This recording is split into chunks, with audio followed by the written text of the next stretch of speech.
आज हम लोग पढ़ेंगे, आज ये अपना सेकेंड लेक्चर होगा पीरियोडिक टेबल का। आज हम लोग बेसिकली ये पढ़ेंगे कि पीरियोडिक टेबल जो मेरे पास है उसे मैं याद कैसे रखूंगा। ठीक है, तो आपकी जो पीरियोडिक टेबल है वो कुछ इस प्रकार से दिखाई देती है। मैं बना देता हूँ कि वो कैसी दिखाई देती है। पहले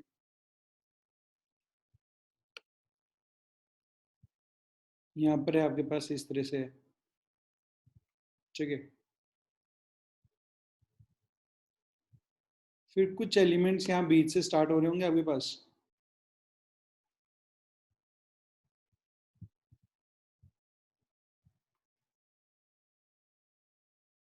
फिर कुछ एलिमेंट्स आपके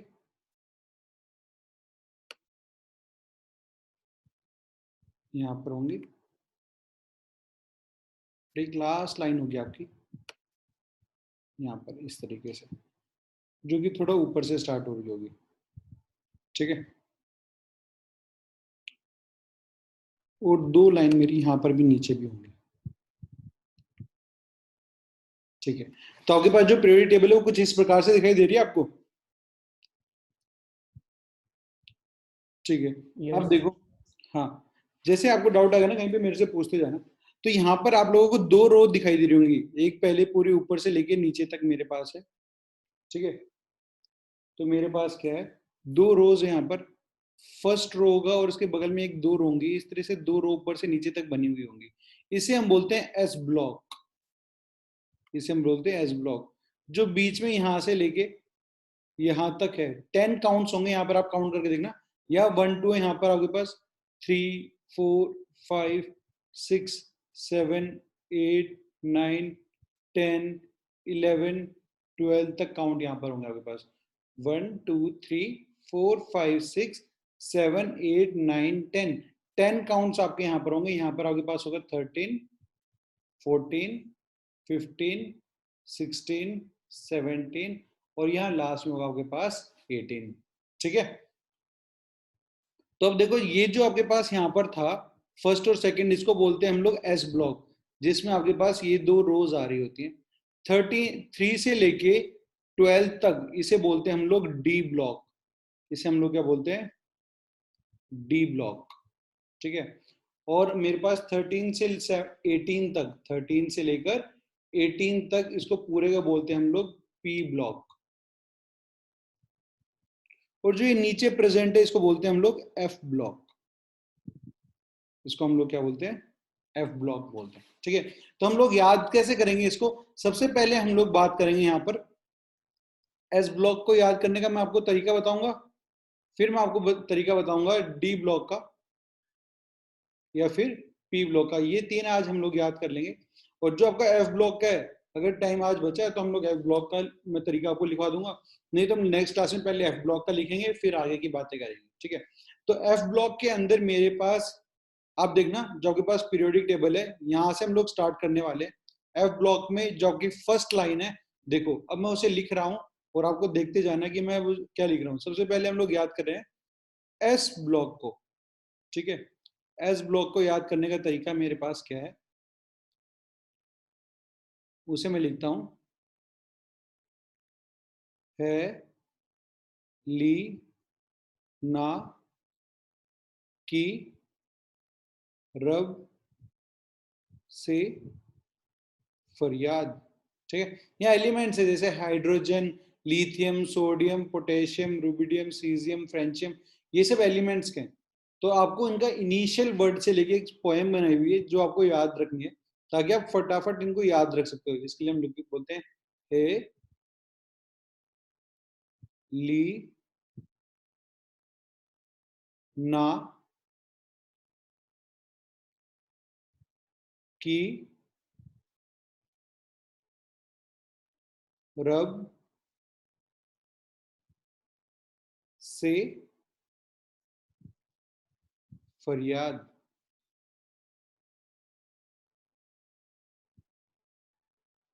ठीक है, ये मेरे पास कौन सा है, जो फर्स्ट मेरे पास रो है या कॉलम है वो है। ये फर्स्ट कॉलम के लिए मैंने एस ब्लॉक का जो फर्स्ट लाइन लिखी हुई है वो लिखी हुई है। ठीक है, अब हमने आपके पास जो पीरियोडिक टेबल है तो देखना, सबसे ज्यादा आप लेफ्ट हैंड साइड में जाओगे तो फर्स्ट रो के अंदर यही एलिमेंट्स लिखे हुए हैं, hydrogen, lithium, sodium, potassium, rubidium, caesium और फ्रेंचियम। ठीक है।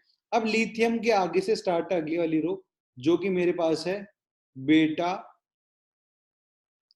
मांगे कार स्कूटर बापू राजी। ठीक है ना। तो अब हम लोग यहाँ पर लिख लेते, इसके बाद इसके बारे में भी हिंदी में लिख लेते। बीई स्टैंड्स फॉर बेटा मांगे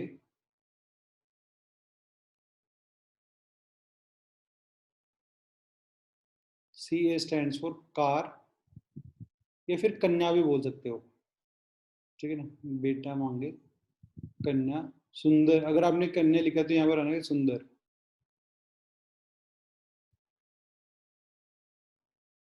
बापू राजी। ठीक है। अगर आपने कन्या लिखा है तो यहाँ पर कन्या लिखा है तो सुंदर आ जाएगा। कार लिखोगे तो स्कूटर आ जाएगा यहाँ पर। कार लिखा है तो आप लोगों ने यहाँ पर आ जाएगा स्कूटर बापू राजी। ठीक है। तो ये मेरे पास था एस ब्लॉक, जो कि मैंने अभी यहाँ तक याद कर लिया। तो आपको बस सबसे पहले एस ब्लॉक की, हम लोग एस ब्लॉक की पहली लाइन की याद करेंगे, है एच ली एल आई ना एन ए की के रब आर बी से सी एस फरियाद एफ आर। तो इससे आप इनिशियल वर्ड्स को इजीली याद रख सकते हैं। तो है लीना की रब से फरियाद, दूसरा बेटा मांगे कन्या सुंदर बापू राजी। तो ये मेरे पास सेकंड जो मेरे पास कॉलम प्रेजेंट था एस ब्लॉक का, वो कंप्लीट हो गया। तो मतलब जो मैंने यहाँ पर आपको अभी लिख के दिखाया कि जो फर्स्ट रो है और ये जो सेकंड रो है, ये मेरे पास कैसी हो गई, अब मुझे कंप्लीटली लर्न हो चुकी है, ये यहाँ पर मेरी कंप्लीट हो गई है। ठीक है। अब हम बात करेंगे किसकी, पी ब्लॉक की। पी ब्लॉक को याद कैसे रखा जाएगा, उस चीज के बारे में हम लोग बात करेंगे।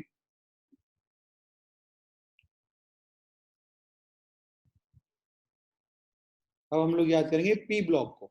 ठीक है। पी ब्लॉक की तरफ चलते हैं, फिर हम लिखते हैं पी ब्लॉक के अंदर क्या क्या है।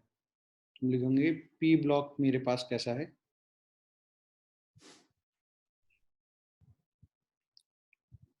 पी ब्लॉक मेरा स्टार्ट होता है कहाँ से, नंबर 13 से, और कहाँ तक चलता है 18 तक चलता है। ठीक है। तो हम लोग वही लिखते हैं पहले। 13 वाला मेरे पास फर्स्ट होता है boron carbon nitrogen oxygen fluorine, और ऊपर लिखा होगा मेरा हीलियम। ठीक है।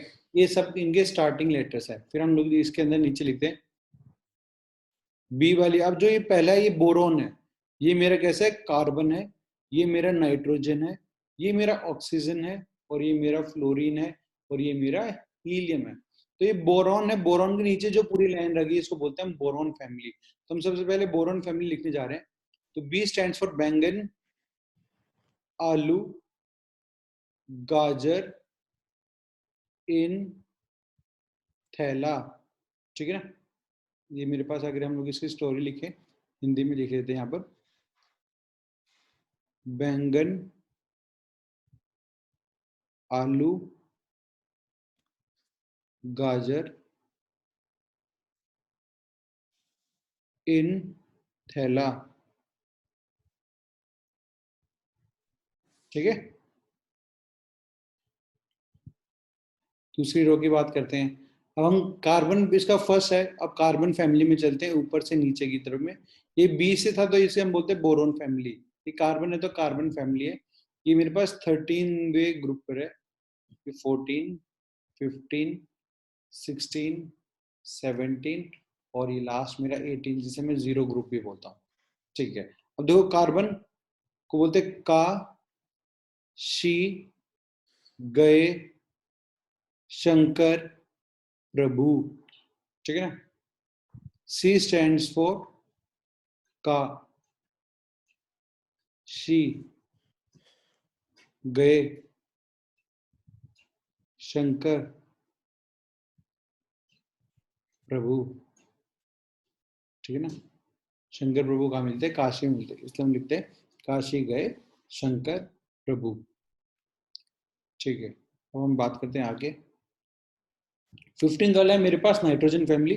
नाइट्रोजन फैमिली में क्या है मेरे पास, नाना पापा आशु सब बीमार, ठीक है।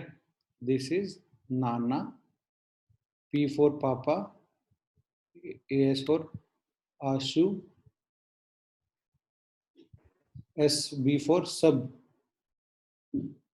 B I for bimar. तुम बोल सकते हैं नाना पापा आशु सब बीमार, ठीक है। अब बात करते हैं ऑक्सीजन फैमिली की। ऑक्सीजन फैमिली जैसे हम लोग एग्जाम में चीटिंग करते हैं उसके ऊपर कुछ कुछ है। ओल्ड स्टाइल से टी पो, ठीक है ना, ये मेरे पास है। ओल्ड स्टाइल से टी पो, ठीक है। ये हम लोगों ने लिख लिया किसके लिए, ऑक्सीजन फैमिली के लिए।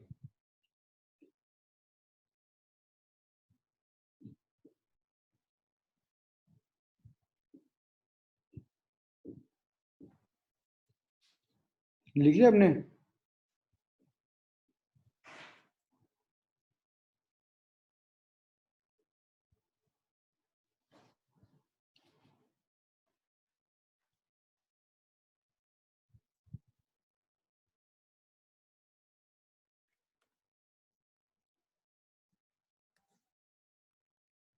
लिख लिया? Yes sir. ठीक है।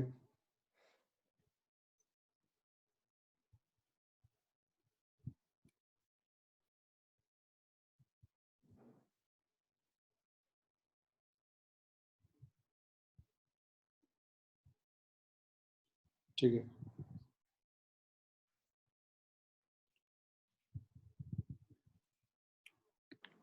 अब देखो मेरे पास 17 है यहाँ पर फ्लोरीन फैमिली। फ्लोरीन फैमिली के बारे में लिखता हूँ, जिसे हम लोग बोलते हैं हेलोजेंस भी, क्या बोलते हैं, क्या बोलते हैं, हेलोजेंस। इसको बोलते हैं ऑक्सीजन फैमिली। ये एन से स्टार्ट होता है नाइट्रोजन फैमिली, सी से स्टार्ट होता है कार्बन फैमिली, ठीक है, बी से स्टैंड होता है, इसको बोलते हैं हम लोग बोरॉन फैमिली, ठीक है। तो अब हम लोग क्या करेंगे, यहाँ लिखते हैं फ्लोरीन, फिर कल बाहर आई आत्मा, ठीक है ना, ये हो जाएगा एफ से, फिर सी से कल, बी आर से बाहर, आई से आई, ए टी से आत्मा। तो फिर कल बाहर आई आत्मा से हम लोग क्या कर सकते हैं, हेलोजन फैमिली, जो कि मेरी कौन सी है 17 वाली है, इसको हम लोग क्या कर सकते हैं, इजिली याद रख सकते हैं। अब देखो लास्ट है मेरे पास 18th वाला जो है ये पी ब्लॉक का, ये है ही ना ने आरती कर जेनॉन रंगा, ठीक है। हीना ने आरती कर जेनॉन रंगा। अब है क्या, हीना ने आरती कर, सिंदूर होता है ना, सिंदूर में जेनॉन होता है, इसलिए इसको लिखते हैं जेनॉन रंगा। असली में भी एक्सी का मतलब जेनॉन ही होता है, ठीक है। तो यहाँ पर मेरे पास कंप्लीट हो जाती है कौन सा, पी ब्लॉक मेरा यहाँ पर कंप्लीट हो जाता है, ठीक है। सबसे पहले हम लोगों ने स्टार्ट किया था एस ब्लॉक से। एस ब्लॉक के मैंने दोनों रोज के बारे में पढ़ लिया। अब पी ब्लॉक में मेरे पास थी 6 कॉलम्स, 1 2 3 4 5 6, मैंने इन 6 को लर्न कर लिया। अब मेरे पास बचती है डी ब्लॉक। डी ब्लॉक में क्या है, मेरे पास 10 रो है, 10 रो का अब हम लोग याद करेंगे, ठीक है। डी ब्लॉक में अब बेसिकली हम लोग 3 रो पढ़ने वाले हैं यहाँ पे, ठीक है ना। तो हम लोग स्टार्ट करते हैं यहाँ पर, सबसे नीचे वाली रो से पहले शुरू करेंगे, फिर उससे ऊपर धीरे धीरे ऊपर आते जाएंगे।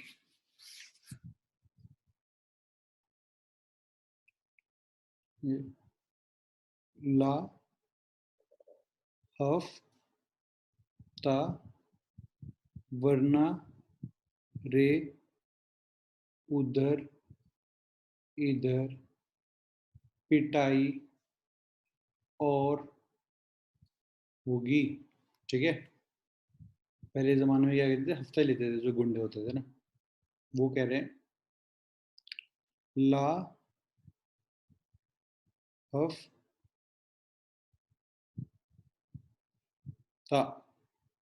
हफ्ता मत तो वीकली वो रेवेन्यू कलेक्ट करते थे, वरना रे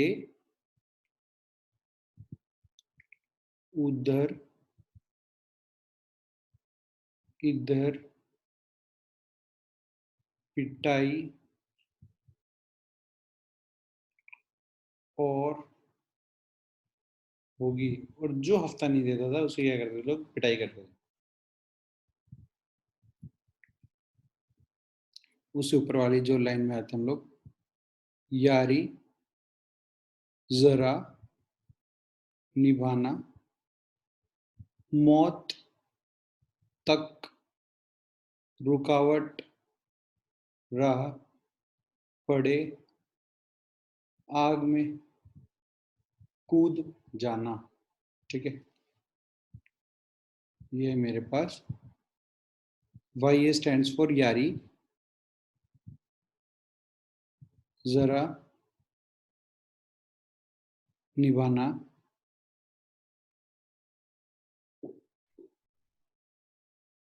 मौत तक रुकावट राह पड़े,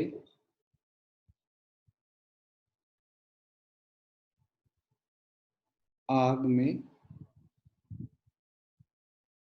कूद जाना। ठीक है, मौत आने तक दोस्ती निभाना या फिर आग में कूद जाना, ऐसा है। ठीक है, अब इससे ऊपर वाला जो अपनी फर्स्ट लाइन है, जो कि मेरा स्कैंडियम से स्टार्ट होता है, उसका एटॉमिक नंबर होता है 21। उसके बारे में लिखते हैं हम लोग, स्कूल टाई वाली कार में फिर कोई निकल कॉपर जिंक। तो हम लिख सकते हैं दिस इज स्कूल टाई वाली कार में फिर कोई निकल कॉपर जिंक। ठीक है, जिंक का एटॉमिक नंबर आ जाता है मेरे पास 30। ये बात समझ में आ गई? आप इसे लिख लीजिए पहले फटाफट एक बार, फिर हम आगे बात करते हैं यहाँ पे। तो देखेंगे हम लोग, देखेंगे तो हमने क्या किया, 20 मिनट से कम टाइम के अंदर पूरी पीरियोडिक टेबल को लिख भी लिया। ठीक है, वो भी आराम आराम से। इसका फायदा क्या हुआ, अब मुझे ना एस ब्लॉक भी याद हो गया, पी ब्लॉक भी याद हो गया, और डी ब्लॉक भी पूरा कंप्लीटली याद हो गया। लगभग लगभग मैं देखूँ तो 86 एटॉमिक नंबर तक मुझे सारे एलिमेंट्स पता है। नहीं तो आप क्या करते हो, एक एक एलिमेंट को बैठ के याद करते हो, उससे क्या होता है, आप भूल जाते हो कि मेरे पास कोई आपसे पूछे भाई 16 पे कौन है, 17 पे कौन है, 18 पे कौन है, तो आप बहुत बार उसे क्या हो जाते हैं, आप उसे भूल जाते हो। ठीक है, तो अभी एक बार इसे लिख लीजिए, फिर आगे बात करते हैं हम लोग। जैसे हमने लास्ट क्लास में आइसोटोप्स, आइसोबार्स और आइसोटोन्स की बात की थी, आज हम बात करेंगे आइसो इलेक्ट्रॉनिक स्पीसीज की। हेडिंग आप डालना, आइसो इलेक्ट्रॉनिक स्पीसीज। आइसो मतलब सेम, और इलेक्ट्रॉनिक्स मतलब उनके अंदर इलेक्ट्रॉन्स कैसे होंगे, सेम होंगे। तो जो भी दो एटम्स जिनके अंदर मेरे same number of electrons present हों, तो उसे हम लोग बोलते हैं आइसो इलेक्ट्रॉनिक स्पीसीज। तो आप लिखिए इसके बारे में। फॉर एग्जाम्पल, पहले मैं आपको एक एग्जाम्पल समझा भी देता हूं। अगर मैं बात करूं सोडियम का, सोडियम का एटॉमिक नंबर कितना है, 11। ठीक है, तो सोडियम के पास जो कॉन्फ़िगरेशन है वो है 2,8,1, कि सोडियम के आउटर मोस्ट में एक इलेक्ट्रॉन है। अब सोडियम कन्वर्ट हो गया Na+ के अंदर, और एक इलेक्ट्रॉन इसने क्या कर दिया, लूज कर दिया। एक इलेक्ट्रॉन लूज करने के बाद अब Na प्लस में कितने इलेक्ट्रॉन्स है टोटल? 10 इलेक्ट्रॉन्स है। कितने इलेक्ट्रॉन्स है इसके पास? 10 नंबर ऑफ इलेक्ट्रॉन्स है, क्योंकि इसने अब एक इलेक्ट्रॉन को क्या कर दिया है? लूज कर दिया है। तो Na प्लस के पास 10 इलेक्ट्रॉन्स है और एक इलेक्ट्रॉन मेरा बाहर प्रेजेंट है। हम बात करते हैं मैग्नीशियम के। Atomic number of magnesium is 12। तो इसके कॉन्फ़िगरेशन में 2,8,2। इसके आउटर मोस्ट में अभी 2 इलेक्ट्रॉन्स। अगर ये 2 इलेक्ट्रॉन्स को लूज कर दे तो इसके ऑक्टेट में, आउटर मोस्ट शेल में 8 इलेक्ट्रॉन्स होंगे। उसकी वजह से मैग्नीशियम का क्या हो जाएगा? ऑक्टेट कंप्लीट हो जाएगा। हम लिख सकते हैं Mg2+, और इसने 2 इलेक्ट्रॉन्स को क्या कर दिया? लूज कर दिया। अब देखो मैग्नीशियम के पास पहले 12 इलेक्ट्रॉन्स थे। 2 + 8 10, 2 + 8 10, 10 + 2 12। बट अब इसने 2 इलेक्ट्रॉन निकाल दिए तो इसके पास भी कितने इलेक्ट्रॉन्स प्रेजेंट है? 10 इलेक्ट्रॉन प्रेजेंट है। तो हम देख सकते हैं Na+ के पास और मैग्नीशियम प्लस के 2+ के पास टोटल नंबर ऑफ इलेक्ट्रॉन्स कितने? सेम है, जो कि 10 इलेक्ट्रॉन्स के बराबर है। तो इसलिए मैं कह सकता हूँ Na+ और Mg2+ are iso electronic species, क्योंकि दोनों के पास कैसे हैं? Same number of electrons present है। तो अब यहाँ पर लिखिए इनके बारे में, आइसो इलेक्ट्रॉनिक स्पीसीज के बारे में हम लोग लिखते हैं the total number of electron, the total number of electron are same in two species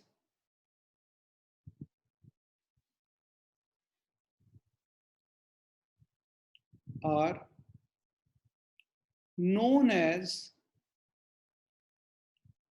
isoelectronic species, are known as isoelectronic species, क्योंकि इनके पास कैसे? Same number of electrons present है। तो हम इन लोग इनको बोलते हैं iso electronic species.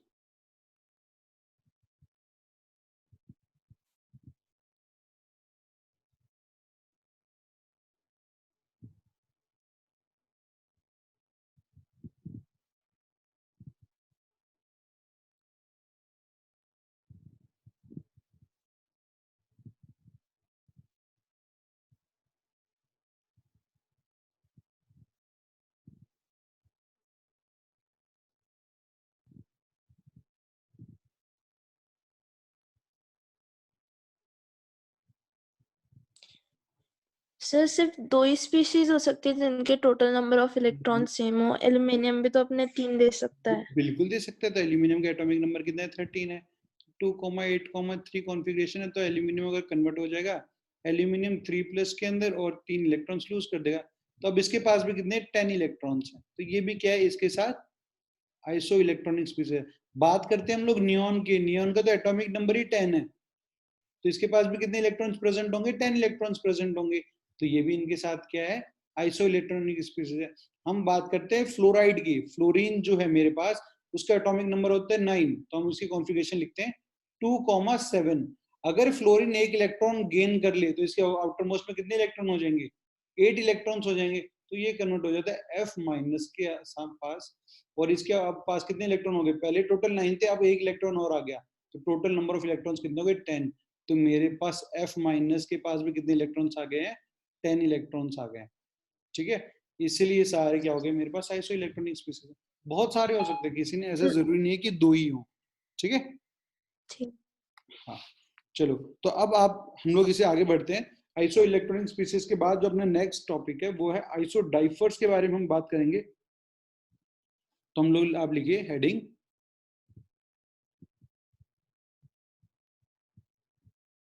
Iso डाइफर्स।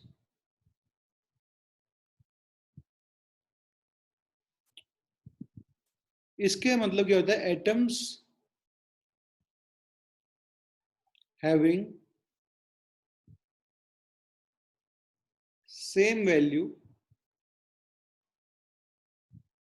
Of neutron minus proton. Neutron minus proton की वैल्यू कैसी आती है? सेम आती है। फॉर एग्जाम्पल मैं आपके बोलूं तो हमने रेडॉन ले लिया, ठीक है, जिसके एटॉमिक नंबर है मेरे पास 88 और इसका मास है मेरे पास 224,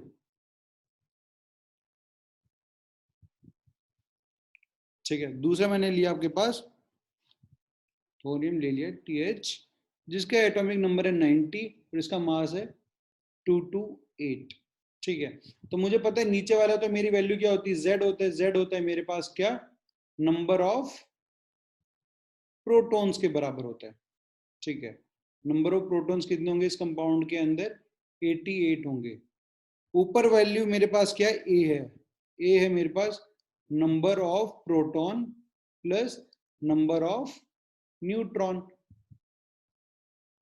और ये वैल्यू कितनी है मेरे पास 224 है। तो अगर मैं इस वैल्यू में से a माइनस जेड वैल्यू निकालूं तो मेरे पास कितना आ जाएगा, ये वैल्यू बराबर होगी नंबर ऑफ न्यूट्रॉन्स के बराबर आ जाएगी। तो मैं क्या करूंगा 224 माइनस 88 कर दूंगा। इससे मेरे को क्या पता चल जाएगा कि भाई मेरे पास नंबर ऑफ न्यूट्रॉन्स कितने हैं। तो जब मैं 224 में से 88 माइनस करूंगा तो मेरे पास बचता है 136। मुझे क्या वैल्यू निकालनी है, number of protons minus number of neutrons minus number of protons. Number of neutrons कितने हैं 136 माइनस नंबर ऑफ प्रोटॉन्स की वैल्यू कितनी है 88, ठीक है। तो मैंने क्या किया 136 में से 88 को क्या कर दिया माइनस कर दिया, तो मुझे वैल्यू मिल गई 48, ठीक है। अब आ जाओ भाई हम लोग यहाँ थ्योरम की बात करते हैं। इसका एटॉमिक नंबर Z है, Z मेरे पास रिप्रेजेंट करता है नंबर ऑफ प्रोटॉन्स को। नंबर ऑफ प्रोटॉन मेरे पास हो गए हैं यहाँ पर 90, ठीक है। एटॉमिक मास जो A है वो बराबर होता है number of protons plus neutron. इसकी वैल्यू कितनी है 228 है। तो पहले मैं न्यूट्रॉन्स प्रोटॉन्स की वैल्यू निकालूं, क्योंकि प्रोटॉन्स तो मुझे पता है तो मैं यहाँ से न्यूट्रॉन्स की वैल्यू निकाल सकता हूँ। तो A माइनस जेड करके मैं निकालूंगा number of neutron. Number of neutron निकल जाएंगे मेरे पास 228 माइनस 90। जब मैं क्या करूंगा आपके पास 228 में से 90 को माइनस कर देता हूं तो मेरे पास वैल्यू आ जाती है 138, ठीक है। ये तो नंबर ऑफ न्यूट्रॉन्स हो गए, ये नंबर ऑफ प्रोटॉन्स है। तो n माइनस पी की वैल्यू निकालूंगा तो ये हो जाएगा 138 माइनस 90, तो ये वैल्यू आ जाएगी 48। तो देखो जब इस केस में भी मैंने n माइनस पी निकाला था तो कितना आ गया था 48, और यहाँ पर भी मैंने n माइनस पी निकाला तो कितनी वैल्यू आ रही है 48 आ रही है। तो जिनकी भी n माइनस पी की वैल्यू सेम होती है उसे बोलते हैं हम लोग आइसोडाइफर्स बोलते हैं, कि उनकी n माइनस पी की वैल्यू कैसी होती है, सेम होती है, ठीक है। इस बात में कोई डाउट है आपको? तो अभी तक हम लोगों ने क्या पढ़ा, सबसे पहले हम लोगों ने आइसोटॉप्स पढ़ा था, फिर हम लोगों ने आइसोबार्स पढ़ा था, ठीक है, फिर हमने आइसोटोन्स पढ़ा था, फिर आज हम लोगों ने दो चीजें और पढ़ी। कौन कौन सी, आइसो इलेक्ट्रॉनिक स्पीसीज जिनके अंदर नंबर ऑफ इलेक्ट्रॉन्स कैसे होते हैं, सेम होते हैं, और फिर उसके बाद हम लोगों ने पढ़ा आइसोडाइफर्स। आइसोडाइफर्स में क्या होता है n माइनस पी रेशियो जो होता है वो हमेशा सेम रहता है, ठीक है।